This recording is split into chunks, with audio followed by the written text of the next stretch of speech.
So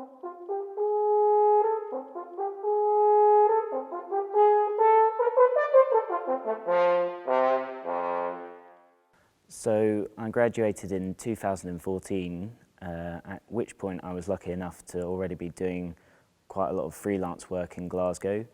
I got offered a trial in the RSNO, and 2 or 3 years later I've now been offered the position of principal horn.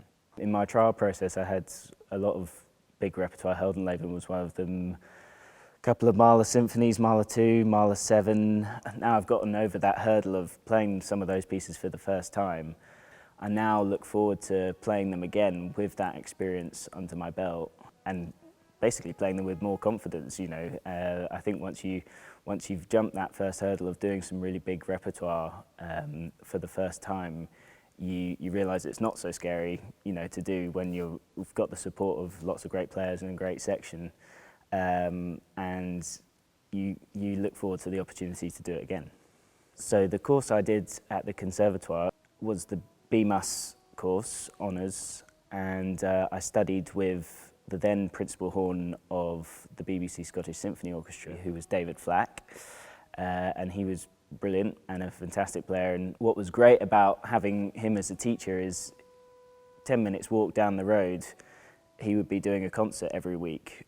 So as well as having all the advice that he had to give me, I could then go and listen to him put it into practice and sound phenomenal doing it. And then in my later years at college, I actually started to play bumper horn to him and also play down the line in the section. So again, you know, it was great to both have the theory side of it from him and also seeing him put it into practice. Then in my later years I started studying with Steph Jones, who's the fourth horn at the BBC, who was great, and I think she basically transformed me as a player and really taught me how to teach myself and work on problems and you know, overcome them methodically. And she was really great, and the two of them as teachers really complemented each other very well.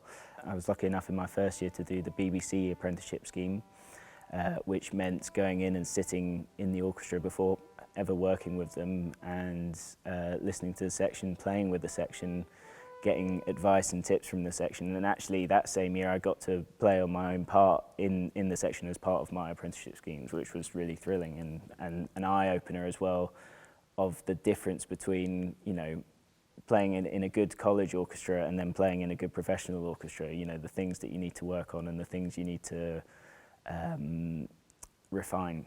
I think that the fact in Glasgow you've got at least 4 professional orchestras. You've got the opera, the ballet, the RSNO and the BBC.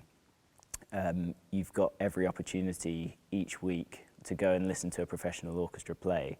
That in itself is great and a big lesson, but then the links that you've got with the college, the fact that a lot of these players teach at the college and also the apprenticeship schemes, it means that it doesn't seem like such a far off goal. It seems very reachable to think, well, yeah, if I really work hard, then I might get the opportunity to work with these people and actually make a career out of playing, which, you know, in other places you might not get that feeling until you're in your master's years or after. And I was lucky enough to feel like that, you know, quite earlier on in my degree, and it's just very beneficial.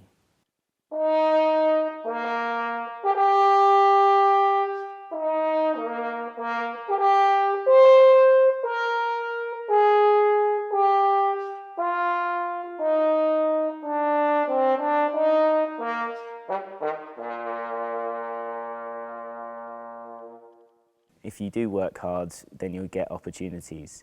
And I think that the Conservatoire has those opportunities to offer if you work hard.